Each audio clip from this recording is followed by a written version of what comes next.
My name is Ted Fricano. I work at 1050 West Western, which is Fricano Place. I'm going to be brief because I almost feel defeated. 2001, John Boltman and George Bailey bought my building. They requested for a Renaissance zone, which is an extraordinary tax benefit that is offered to distressed areas. I bought it in 2009 with my wife, and I requested the same thing. Both George and John and myself were denied. However, 920 Washington, the A&M building, P&G Holdings, gets it. Let's call it for what it is. It's the A&M building. It's P&G Holdings out of Brooklyn. The pretty name is Watermark. Watermark is an unsightly scourge on our city. It deserves to fall over like that. This morning, this is what I grabbed from the near the Watermark building, and I'll share this with the commissioners. Just don't reach your hand in there. That is what falls off that building every day. Some city officials need to be held accountable. They need to attach themselves to this failure. Is it Kathy Brubaker Clark? Is it Frank? Is it someone here? 10 years ago, I was told, there's big news coming, Ted. They're going to redo the front of the building facing Western into $1 million condos.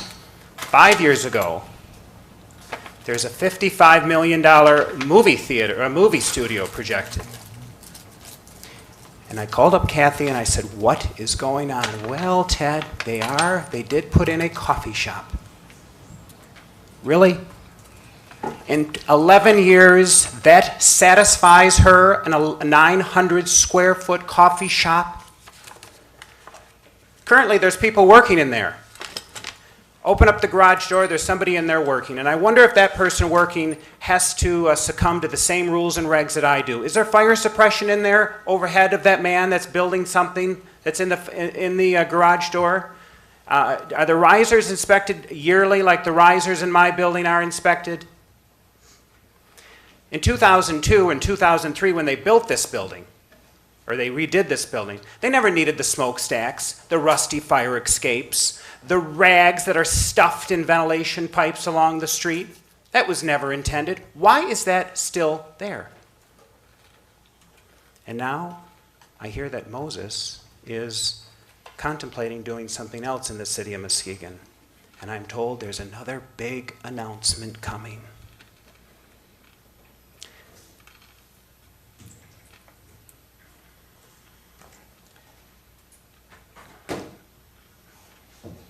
(1204) West Western, property owned by Kirksey Investments. Please, when you think of Kirksey, think of this dump that has sat there neglected, burned out across the street from me for 20 years. This family has a winter home in Florida, but they cannot gather enough funds to demolish that. I would suggest if you have a winter tent in Florida, you can treat Muskegon like the person that she is and fix this mess. This is right across the street from me. And I'm sure a big announcement's coming for that one too.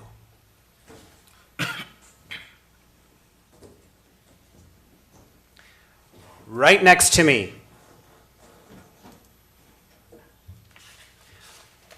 1148 West Western, owner Vaughn McCary.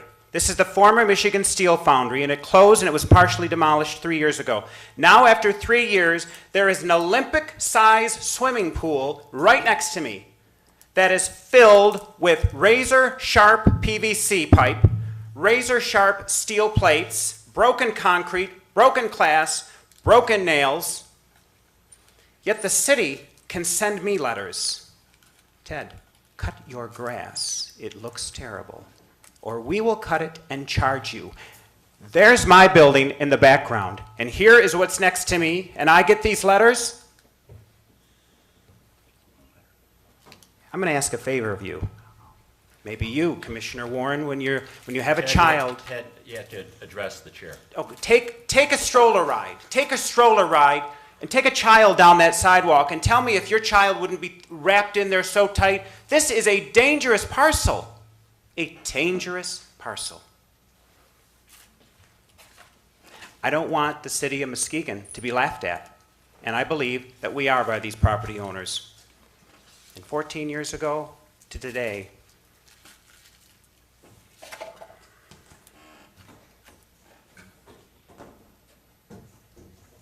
I hear about the McKees and the Mardock. They have 20 acres right on the Muskegon Lake, yet they don't do anything with it. Yet here is a parcel, Hartshorn Marina, and the parking lot right next that the city of Muskegon is responsible for. Now, it's getting cleaned up now, but let's be honest, it's because the Seaway race is in a couple of weeks. This is the same routine that I've seen for years. It gets cleaned up and then it gets neglected. Now there's credible redevelopment plans on here. And now magically and mysteriously, there's so many other people that are looking to purchase that. Does anybody know that this piece of property here is in 3 titles? One of them, unbeknownst to me up until 8 months ago, was in my name. Who on earth in the, what do you call it? What do you call yourself? I can't address to your... The assessor's office? Whatever. All of you folks, would anyone buy a piece of a home without clear title? Yet this is in 3 different names, and it's really for sale. Who's buying that? Hartshorn Marina is covered with a rusty, horrible fence. It was surrounded by more barbed wire than Sing Sing, was my favorite phrase. So, who is being held accountable here? Who is being held accountable? City Hall should be full of blueprints for redevelopment plans. City Hall, their doors should be beaten down with wonderful, exciting people that want to redevelop. But when you see this kind of conditioning, Muskegon is a dumping ground, apparently. I am so frustrated that for 14 years, nothing has changed. It's only gotten worse. Am I not entitled to be angry? Am I not entitled to say, okay, fine, it didn't work out, but make it not dangerous? What do I want? I want people to be held accountable. I want people that are paid city employees to attach their names to these failures, and instead of saying, there's a big announcement coming, I want them to say, we're sorry. I want them to say, we have failed. I want them to say, we hear your pain, not, there's a big announcement coming. I don't know what more I can do. I go to work every day and I love this city. Absolutely love it. And I came in here steamed, and I'll tell you, I walk in here and I see friends of mine, and you guys are wonderful people. In the city of Muskegon, I needed help. I had no water yesterday, and I called Wyatt, and goodness gracious, within 5 minutes, the city was there helping me, shaking my hand, saying, we want to help, Ted. The city police department is there. I had a thug run away without paying their bill. Boom, they were there to help. This is a good bunch of people. Please, you have to know that I have the heart to love this city. I don't like it to be neglected. There has to be a remedy. But one of the things is do not be fooled by these people and be dangled by a little carrot that there's a big announcement on the way. That's all I have to say. You may keep these. I don't need them because I see it every single day. And by the way, you can keep all that rubbish because tomorrow morning there'll be just as much the next day. Thank you. Thanks, Ted. And yeah, you have every right to be as frustrated as